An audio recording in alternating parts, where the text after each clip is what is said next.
Pendidikan Agama Islam dapat tugas dari Bapak Hudan dari selaku mata kuliah Register Bali ingin mewawancarai Bapak Paneni, Pak Alsito tentang pembangunan SDM di Tepus sendiri. Perkenalkan, nama saya Ria Octavia. Nama saya Ria Kusmadini. Untuk yang pertama,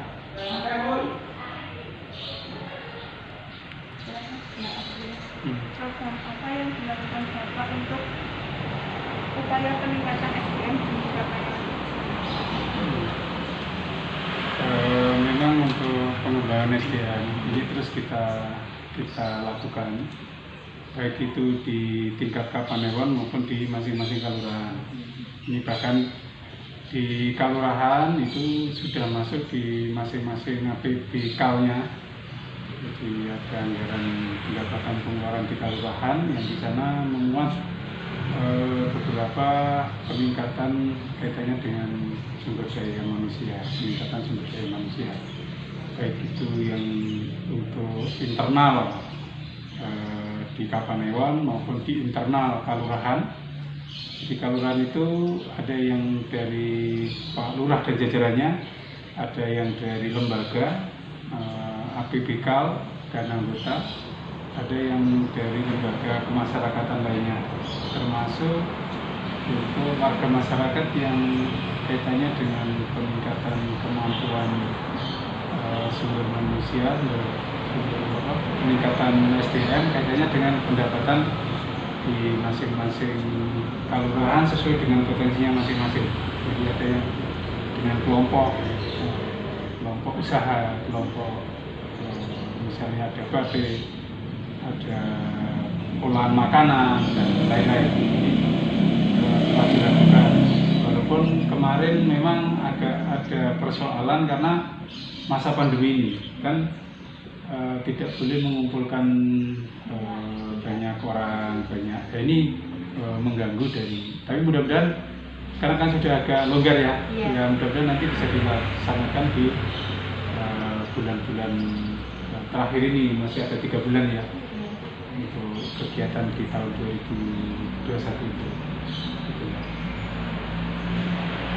untuk pembangunan jalan jalur lintas selatan itu Pak, desa Tepus itu dibantu mana nih?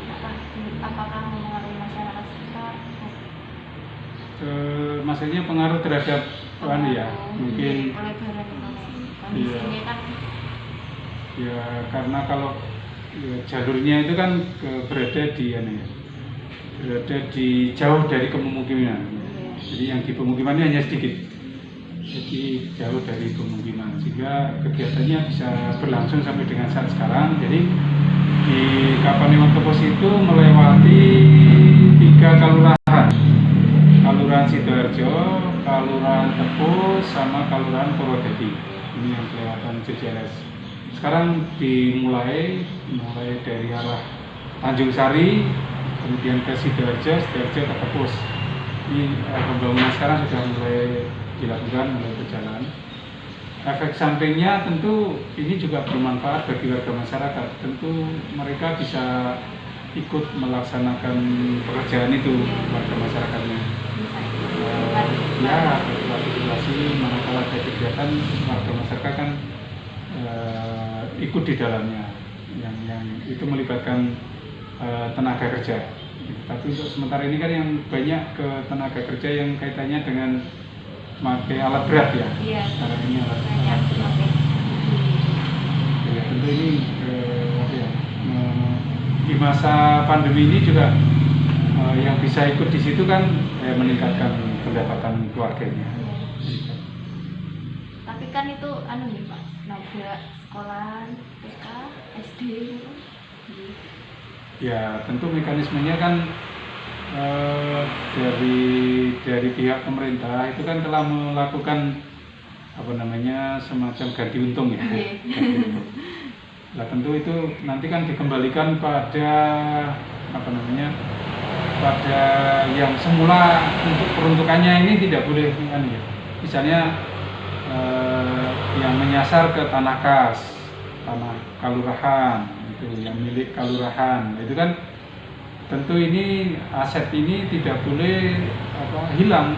Jadi nanti tentu sekarang yang dalam proses ya, itu kan tanah kas yang terkena JJLS itu kemudian dikasih ganti rugi atau ganti untung dari pemerintah, itu kemudian nanti dibelikan lagi lewat tim pengadaan di tingkat kabupaten. Kemarin sudah dilakukan, tahap pertama sudah dilakukan di Kelurahan Tepus, ini sudah dilakukan. Nah, itu artinya peruntukannya sesuai dengan apa asetnya. Jadi misalnya asetnya itu tanah, ya harus kembalikan ke tanah, kembalikan tanah. Misalnya asetnya kaitannya dengan tadi sekolahan.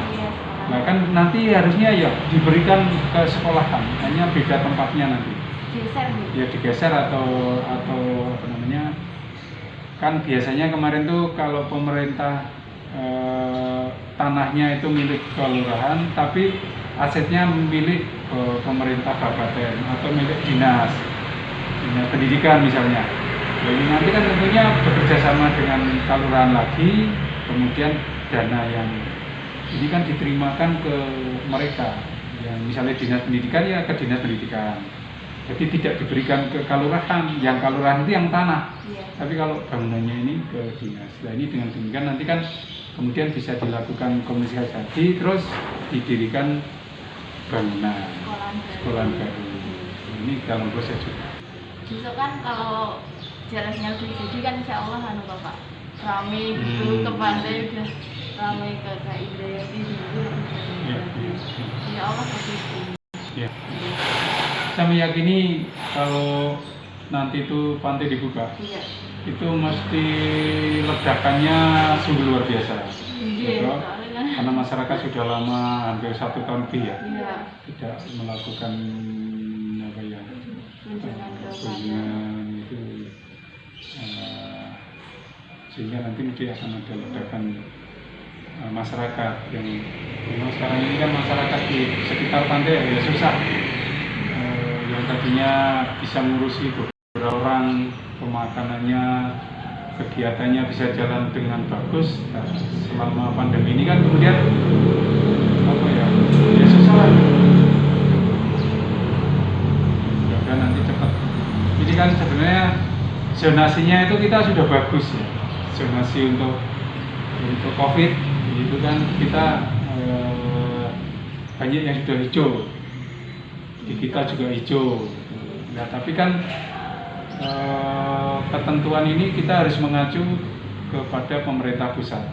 Jadi pemerintah daerah itu tentu mengacu pemerintah pusat kaitannya dengan level tadi.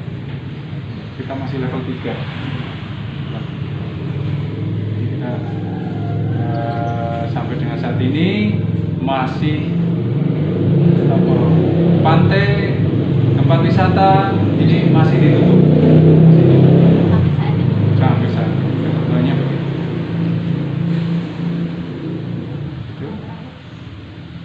Apa pesan Bapak terhadap kami para mahasiswa untuk kedepannya agar kami dapat membangun Tapanuli ini agar lebih unggul dari Tapanuli yang lainnya? Ya, tentu saya berbahagia sekali ya siang hari ini jenengan bisa bersama-sama komunikasi langsung dengan saya.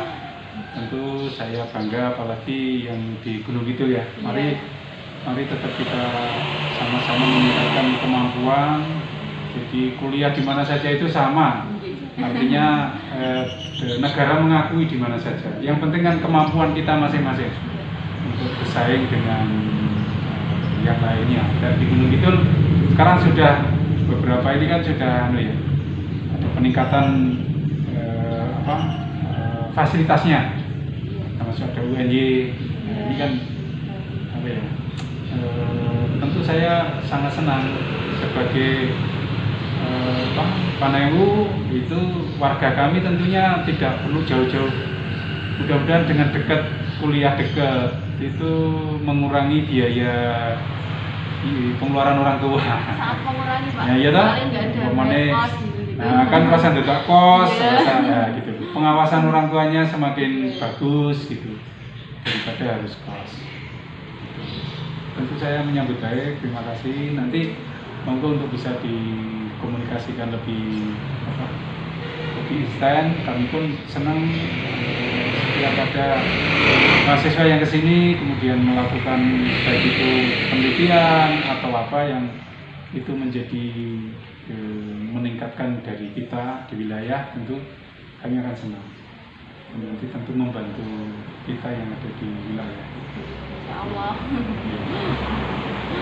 Terima kasih Ya, Bapak. ya, ya, Dapat ya. salam banget dari Pak Bidan dari Bapak dosen. Oh, dosen. iya. Sampaikan salam balik. Iya. Mudah-mudahan apa yang dilakukan bermanfaat untuk kita semua, untuk warga masyarakat kami. Terima kasih Ya, dari ya, kami. ya. Sekian, Assalamualaikum warahmatullahi